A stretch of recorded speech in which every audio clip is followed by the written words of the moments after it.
Hi, in this video I'm going to show you how you can make your power button actually a power button and not waking up Bixby, which is annoying. So if you look here, when we go to hold this down to shut it down, it wakes up Bixby. Just out of interest, there is another way you can shut down. You can go down from here, go down again, and you can use the power icon there.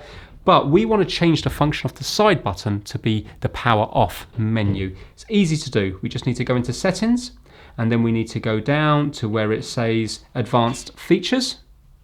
And then we need to go to side button. Then if you have a look here, we have one that says press and hold. Right now, it's down as wake Bixby. If we change that to power off menu, then every single time we do this button here, it will go to the power off menu. So if I just go home now, you can see that's been changed. And now if I go to shut down, press this button down, and it brings up this menu instead. So it's nice and straightforward to swap it over to a power button as the phone was designed. Thanks for watching.